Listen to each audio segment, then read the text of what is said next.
Je me dis, bon, si tu peux avoir été autant mauvaise et puis venir t'afficher devant l'écran et puis raconter une telle histoire. Cette mise en scène. Voilà, donc, je suppose que ce n'est pas elle et que c'est une manière de rendre l'affaire intéressante. Alors, mais ce sont des choses qui arrivent, ce sont des choses que nous, on voit souvent. Lorsqu'on va en prière, moi, quand je prie pour les enfants, j'arrive dans des endroits, dans des villages, je prie pour les enfants, tu sais que quelqu'un a pris l'éclat. Wow. Voilà, ça c'est ça. Oh, Wow. tu sais, tu vois un enfant, tu vois un enfant qui arrive, il est né. J'ai 2 ou 3 enfants comme ça à l'église, pour que jusqu'à présent, je prie pour qu'ils sortent de la fosse. Ah oui. Satan les a flanqués net. Net. Tu vois, l'enfant était normal, il commence à grandir normalement. Bam. Infirmité. Bam. Maladie. Perdre la vue. Il va prendre son éclat. Tu vois? Donc, c'est une des choses qu'on voit souvent. Et les œuvres mystiques sont très élevées. Là, je vais prier pour que Dieu protège et vous allez comprendre. Alors, donc, la jeune dame donc, raconte qu'elle avait sa meilleure amie. Elle a sa meilleure amie qui fille très éclatante, très belle, très joviale. Voilà. Donc souvent les enfants très joviales, très enjoyés, qui mettent un peu l'ambiance à la maison, ceux-là on les soupçonne. on les soupçonne. C'est-à-dire que tu vois tout le monde et puis lui là, déjà, il se démarque par son intelligence, par la manière dont il résout les problèmes. Ouais. Regarde lui les hommes et tout. On se dit lui les hommes et tout. On va remarquer les histoires parce que ça peut être, la personne peut avoir 5 enfants et puis il y a une de ses filles, c'est sa préférée. Wow. Papa l'aime d'une manière et puis il lui donne plus qu'à tout le monde. Donc, bon, heureusement pour Jésus, ceux qui sont arrivés après étaient ses petits frères. Donc il était l'aîné. Mais vraiment il y a quelque chose qui montre que cet enfant est un peu différent de tout le monde. Donc l'étoile est très spéciale. Quand elle arrive sur quelqu'un, la personne a un comportement assez spécial par rapport aux choses que Dieu est en train de télécharger en lui, à l'intelligence, au savoir, tout ça. Les anges qui montent et descendent en train de faire un travail vis-à-vis de la personne qui est née. Ok? Amen. Parce qu'on va arriver plus loin de comprendre en fait que ce qu'on appelle l'étoile, en fait, c'est ton ange. Amen. Okay? Yes. L'étoile, c'est ton ange. Je vais te montrer dans la Bible, l'étoile, c'est ton ange. Mais l'état de ton ange est très lié aussi à toi. Sauf que lui, il peut précéder un peu ta naissance pour favoriser toute chose, attirer ce dont tu as besoin, essayer de faire tout pour éloigner ce qui sera néfaste et t'aider à pouvoir réaliser ce que Dieu a prévu que tu réalises. Ok, donc cette jeune fille-là, elle raconte que elle est avec donc, sa copine, mais vraiment qui était la plus appréciée, qui était appréciée, succès à l'école, c'est elle qui a tous les amis. Et les gens venaient souvent la solliciter pour lui poser des questions, on lui posait toutes sortes de choses. Et sa camarade était à côté, et elle était remplie d'envie. Voilà. Les personnes qui ont des étoiles, quand bien même elles n'ont rien fait, les gens peuvent les envier, oh, ils n'ont encore rien réalisé. Jésus n'avait rien fait, ni bien ni mal. Il est né, il vient de naître. Et puis on tue tous les enfants à cause de lui. Voilà. Donc l'étoile n'est pas quelque chose que tu contrôles. C'est quelque chose qui ne dépend même pas de toi. Tu ne sais même pas qu'est-ce que les personnes ont vu pour t'en vouloir autant. Amen. Et c'est ce qui se passe pour toi. Donc, mais par contre, elle était dans son âge adulte, donc elle, dans son adolescence, voilà, la fille très appréciée, les gens lui font des choses. Je crois que, en tout cas dans les témoignages, vraiment elle était bien aimée. Voilà. Les hommes l'aimaient bien, les hommes la trouvaient toute belle. Et celle qui raconte, bon, moi quand je regarde la fille qui parlait, elle n'est pas moche, elle n'est pas vilaine. C'est une jeune fille aussi, mais voilà, sa camarade. Donc l'éclat de sa camarade couvrait son éclat, elle. Il faisait de l'ombre. Lui faisait de l'ombre. Alors, et comme c'était les meilleurs amis, leurs parents se connaissaient. Donc,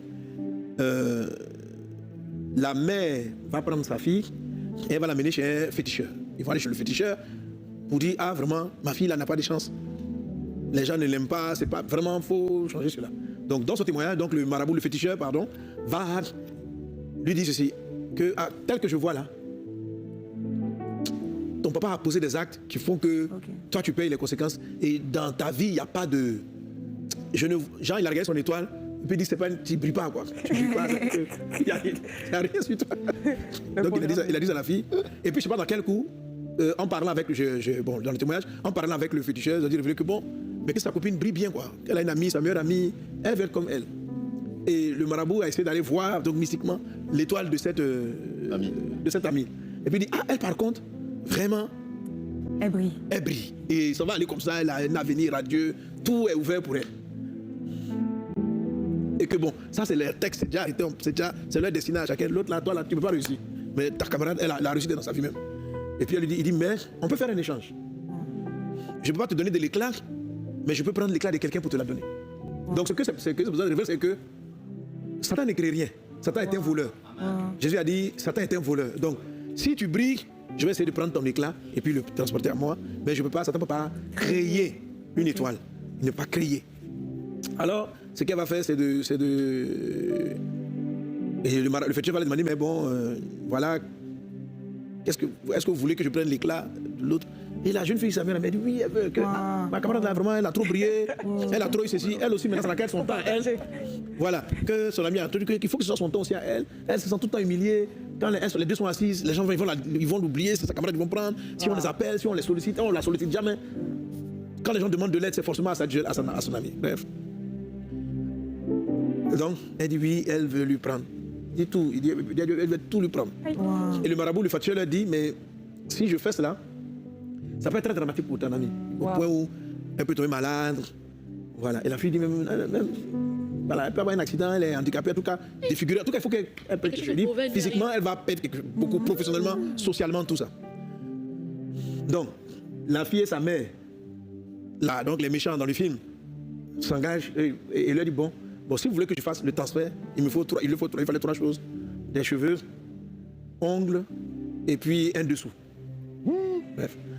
Donc, elle va aller, elle dit, bon, la fille m'a dit, ça c'était trop facile. Parce qu'elles sont toutes ensemble, elles dorment ensemble. C'est ça. C'est elle qui a l'habitude de la tresser, elle se tresse mutuellement. La CP. Voilà. Donc elle vient, elle dit ça au coup d'un père. Pendant qu'elle lui fait ses cheveux, tu veux les cheveux, elle a pris des cheveux. Les ongles, elle dit, attends, ma copine, elle te fait un peu de manicure. Elle lui a pris les ongles. Et puis bon, elle prend la douche ensemble. Bon, elle lui a récupéré un dessous très facilement. Donc ça, en 2 temps, 3 mouvements, elle a amené ça chez le sorcier. Et le sorcier dit, bon, ok, il a fait des pratiques. Et puis il dit, bon, il faut qu'on parte enterrer cela dans un cercueil d'un mort qu'on a enterré de moins d'une heure. Moins de quelques jours, quelques heures après l'enterrement, ou moins de 24 heures après son enterrement. C'est très précis. Très précis. Donc, elle dit qu'elles ont fait ça, ils ont fait, dit, tu veux quoi? Elle a dit que la fille est dans l'accident, qu'elle ne marche plus, tout ça. Wow. Elle dit juste après ça, après qu'elles aient enterré ça chez le mort, là, les malheurs vont commencer pour son ami. Elle va tomber malade.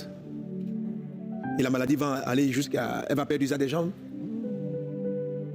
Et la maladie, donc sa copine était là, elle était toujours ensemble. Hein. Et non, la fille avait l'espoir, ça va aller. Tu vas te relever. Elle dit oui, ça va aller, je vais me relever, c'est juste une mauvaise passe. C'est juste une mauvaise passe. Tu comprends, non? C'est pourquoi je lève dans le nom de Jésus. Vous tous. Voilà, donc si quelqu'un dans ton environnement, sur le plan de la famille, ton mariage était bien, l'éclat de ton mariage était bien, et quelqu'un est en train de transférer l'éclat de ton mariage, l'éclat des finances, l'éclat professionnel. Donc quelqu'un qui arrive, tu le vois subitement, professionnellement, tout le monde l'apprécie. Il est en train de monter, il est en train de monter. Il existe des pratiques mystiques. Les Hérodes sont les sorciers. Il existe des pratiques. Le diable est capable de posséder des personnes. Amen. Dieu me oint aujourd'hui pour que vous tous qui avez envoyé les sujets, qui êtes victimes quelque part de ce que votre étoile a été perçue et que l'éclat est attiré de l'envie et de la convoitise. Dans le nom puissant de Jésus de Nazareth. Dans le nom de Jésus. On va ensemble élever la voix et on va prier. Brianda Sarabada Clariando Robaba. Sabraya Katarianda Rabazere Brada Laribarabe. Reda Brada Sarabrada Glorianta Rababo. Reda Brada Glorianta Rabasa Katarababo. Reda Brada Glorianta Rababrada Glorianta Rababo. Shabraya Rababrada Slarianta Rababo de Slorian. Reda Brada Slarianta Rababa Shanta Rababo. Rekatarianda Rabasere Bradala. La Kataria.